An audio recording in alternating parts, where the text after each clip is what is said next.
Assalamualaikum warahmatullahi wabarakatuh. Kami akan membacakan cerpen yang berjudul Tanah Air karya Martin Aleida. Perkenalkan, nama saya Fahira Eka Kumala, absen 9.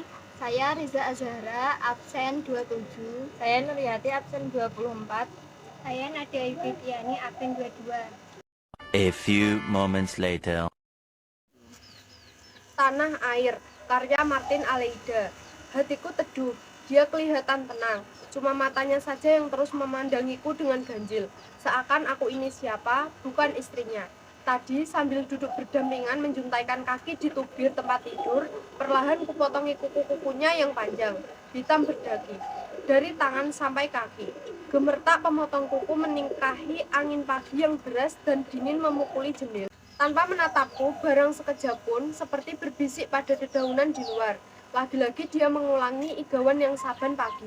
Menjelang matahari terbit, diucapkannya seperti merapal mantra, atau pesan yang aku tak tahu kepada siapa. Setengah jam lagi, begitu matahari terbit, mereka akan datang membebaskan kita. Desisnya dengan mata yang tetap saja liar. Dan sepertinya aku entah di mana, tidak berada di seberang bahunya. Siapa yang akan membebaskannya? Aku tak tahu, dan aku tak pernah mau bertanya. Tetapi yang jelas janji akan pembebasan selepas subuh itulah yang kelihatan membuat penderitanya lebih dalam. Aku sama sekali tak tahu bagaimana awal kesengsaraan yang kini membelenggunya, membuat dia tidak berada dalam tubuhnya sendiri, sebagaimana dia yang kukenal sejak lebih setengah abad lalu. Dari seorang wartawan olahraga koran sore yang terpandang, yang katanya sering mengintipku dari gerbang Chandra Naja, dekat Jakarta Kota, saat aku pulang sekolah naik sepeda. Laki-laki peranakan yang bermata tidak sesipit mataku, tapi hatinya sungguh lapang. Dan aku merasa tersanjung juga bingung, ketika dalam surat permata yang dia selipkan ke dalam tasku memuji betisku setengah mati. Sekarang, di tempat tidur ini, dari seorang manusia, kini dia tinggal menjalani sisa hidup hanya sebagai seonggok daging tak berjiwa. Hampa, aku tak tahu apa yang menjadi pencetus penyakitnya ini, yang mampu matanya terkadang garang, teramat garang, memerah, seperti hendak pecah. Kalau sudah begini, dia menghindar dari tatapanku, bagaimanapun manisnya aku tersenyum, dan melemparkan pandang keluar jendela. Yang tetap bertahan adalah pernyataan kasih sayangnya sejak dulu. Kalau bangkit, dia tak pernah lupa membelai lututku, persis di atas betis yang katanya membuat dia kesengsem dulu. Dari kawan-kawannya sesama pelarian yang tak bisa pulang karena paspor mereka dirampas penguasa baru di tanah yang kutinggalkan, kudengar dia merasa sangat bersalah, mengutuki dirinya sebagai seorang ayah yang keji karena tidak membesarkan apalagi menyekolahkan anak tunggal kami. Tak sekali dua kali kawan-kawannya di Tiongkok, sebelum mereka mendamparkan diri ke Amsterdam sini, memergokinya sedang membisikkan nama anaknya berulang kali, dan membentur-benturkan kepalanya ke meja makan, juga ke tembok. Kawannya sekamar sering mendengar desis sebuah nama dan gedebuk berulang-ulang di dinding batu sementara dia masih berada di toilet. Di sini saya akan melanjutkan cerpen yang dibacakan oleh Hika. Menurut cerita kawan-kawannya itu pula, ketika revolusi kebudayaan membanjir di seluruh daratan Tiongkok, dia ucap kali termenung. Tak percaya akan apa yang dia saksikan. Dia dengar seluruh negeri itu seorang manusia sedang dipuja melebihi Dewi Tian Im. Suatu pagi dia terperanjat, gemetar melihat puluhan pemuda dan tentara bertopi segi lima syalera yang sedang konferensi di satu hotel bertingkat. Semuanya berdiri di beranda hotel di tingkat kesekian, menghadap ke timur. Mereka bukannya memuja matahari, melainkan memuliakan sang penyelamat yang sedang duduk entah di mana. Lewat pengeras suara, mereka bersenandung, seperti hendak mengabarkan matahari. Di langit tiada dewa, di bumi tiada raja. Gunung-gunung menyingkirlah, aku datang. Dia bersama ratusan kawan senasib disingkirkan ke sebuah kota kecil, jauh dari Peking. Alasannya demi keamanan, supaya tak jadi sasaran mereka yang datang dengan senjata buku merah. Dia merasa benar-benar dikucilkan, disingkirkan dari dunia yang wajar, dilarang keluar dari kompleks perumahan. Dari seorang yang terlatih menulis. Dia menjadi pengangkut kotoran manusia untuk pupuk tanaman. Perasaannya tambah tertekan, apalagi muncul perpecahan di kalangan mereka yang tak bisa pulang ke tanah air itu. Ratusan jumlahnya. Mereka bertengkar seperti hendak berbunuh-bunuhan karena beda pilihan keyakinan politik antara Moskow dan Peking. Beberapa tahun kemudian, aku menerima sepucuk surat. Melihat titik mangsanya, surat itu terlambat 4 bulan melalui perbatasan sejumlah negara Eropa. Diposkan di Amsterdam. Hanya secarik kertas. Dia membujukku menjual apa saja untuk ongkos dan bertolak dari Jakarta supaya bisa berjumpa di Macau atau Kanton. Waktu itu pekerjaan sebagai tukang jahit dan pembuat kue sudah kutinggalkan. Aku sudah memiliki beberapa budget dan berangan-angan menjadi pengusaha taksi supaya bisa memilih perguruan yang baik untuk anakku. Di stasiun kereta api Kanton, aku menjumpainya sedang duduk di sebuah bangku panjang.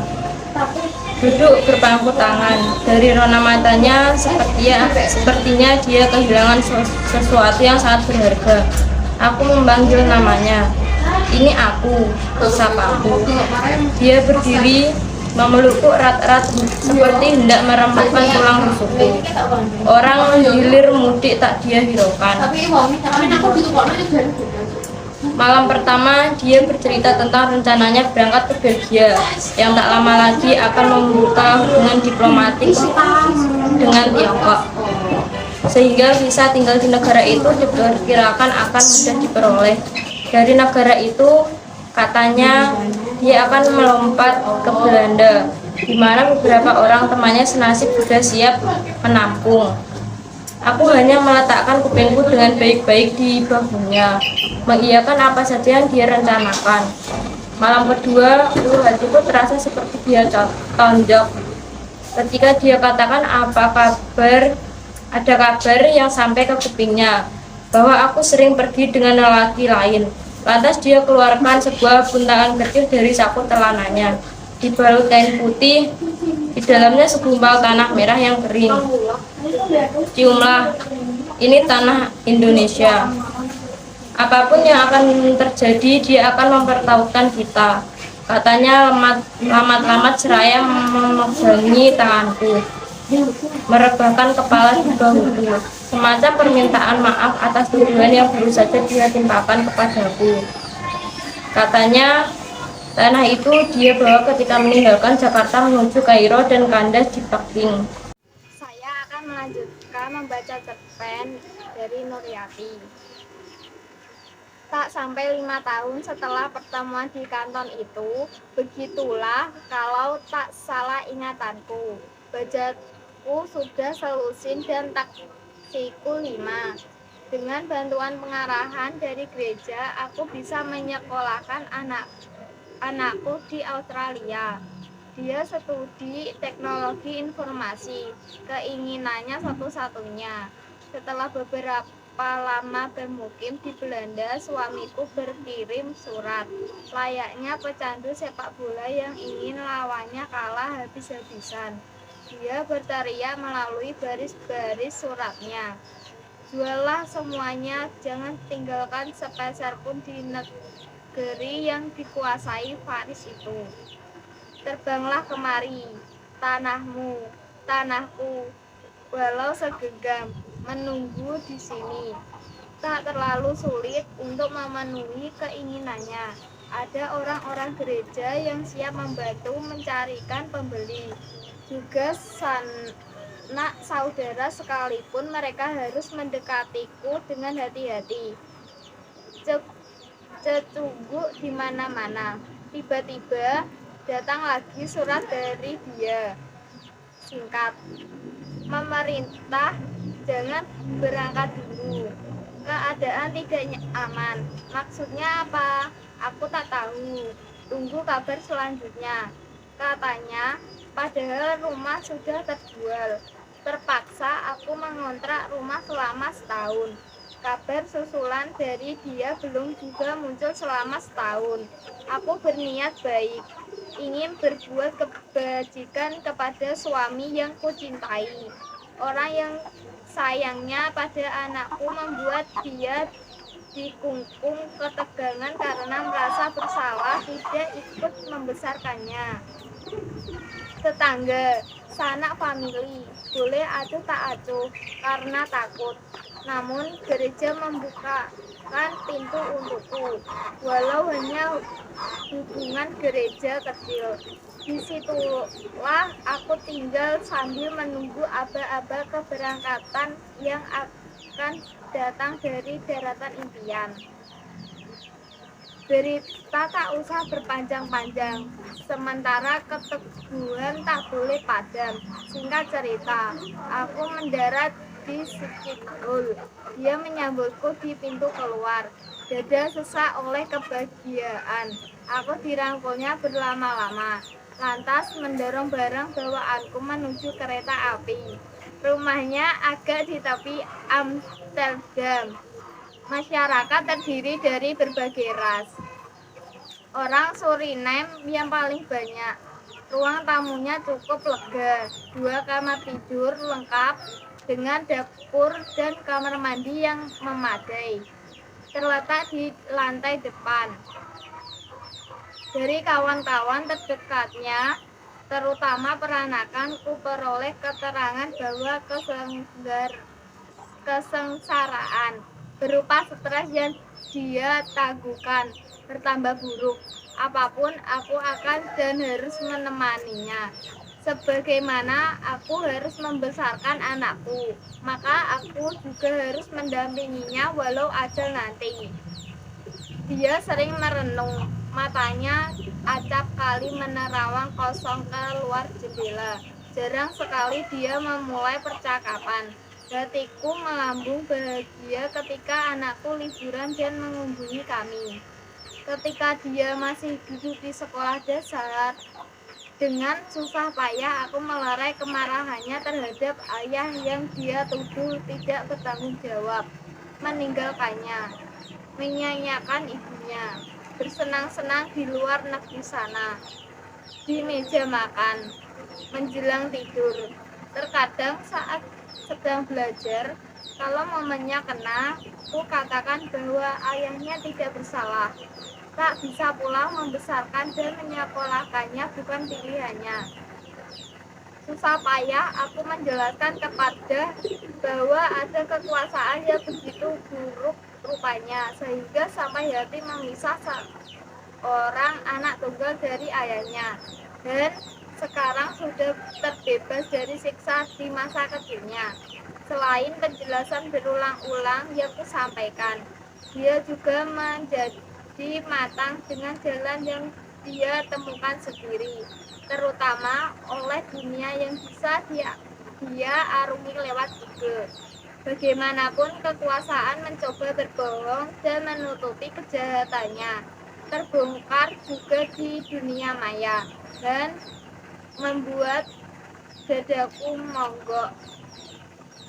Setelah dewasa, dia berubah dalam bersikap terhadap papinya, suamiku yang tetap tumpul, terkungkung dalam jiwa yang remuk.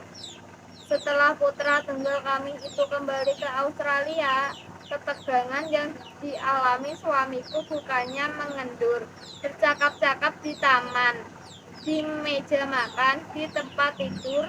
Dia tak habis-habisnya mengutuk dirinya sendiri karena ucapan anaknya yang masih kecil bahwa dia bukan seorang ayah yang bertanggung jawab. Saya akan melanjutkan membaca cerpen dari Rida. Sudahlah, dengarlah baik-baik. Tuduhan anakmu itu kan kau dengar dari kawan-kawanmu di Tiongkok kan. Sama seperti kau juga dengar bahwa aku menjual diri kepada lelaki lain. Aku tak memedulikan omong kosong orang. Kalau aku masukkan ke dalam hati, aku bisa jelas. Dengarlah baik-baik. Selama hari bersama kita di sini, dia memanggilmu papi, papi. Kau ingatkan, tidaklah kau bisa menafsirkan sebutannya padamu itu sebagai tanda permintaan maaf, bahwa kau adalah ayahnya yang baik, bahwa kau tak pulang bukan lantaran kehendakmu. Tapi dia cuma membantu, tak bergetar. Apa yang berkecambur di dalam hatinya Aku tak tahu. Matanya tetap menanar menatapku. Hatiku terasa teduh dan dia kelihatannya lebih tenang. Cuma matanya yang terus memandangiku dengan jengkel. Seakan-akan aku bukan istrinya. Sebentar-bentar, dia melonggok ke jendela. Sudah potong buku, sudah mandi, sudah sarapan. Kita tinggal tunggu nanti dokter akan datang. Bujukku, saya pamit mau membuang sampah, menyiramkan tanaman di beranda, mencuci piring, dan merapikan ruang tamu. Di beranda, aku merawat teman kami yang mungil sekitar 1,5 x 2 meter. Di situ kutanam ros juga 2 pohon pisang agar Indonesia tidak terlalu jauh dari kami. Telepon berdering. Saya psikiater yang akan mengunjungi suami Nyonya. Apakah dia baik-baik saja? Kata yang menelpon. Dia baik-baik, dokter, sahutku. Tunggu ya. Aku membersihkan kamar mandi, menggosok gelas ketika menjunjung vakum cleaner ke kamar tidur. Aku disentak gordin yang berjibat jadi-jadinya disapu angin.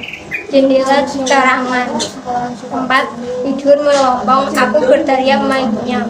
Tak ada jawaban. Aku lari ke kamar mandi. Dia tak ada di situ.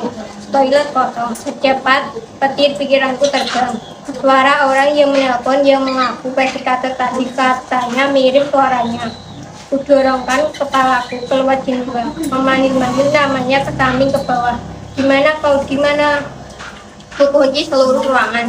Cepat aku melangkah ke lift. Kupencet angka 0 di panel. Itu keluar dari lift. Kudengar jeritan ambulan yang merapat di ujung apartemen. Beberapa orang terlihat mengerubungi di sekitar jasad yang ditutupi selimut. Aku tak tahu sekuat apa aku menjerit, sebesar apa mulutku terkuat menyerukan namanya. Ang, Ang. Aku terjerambab di sampingnya. Jari jemari masih mengepal tanah merah berbalut kain putih.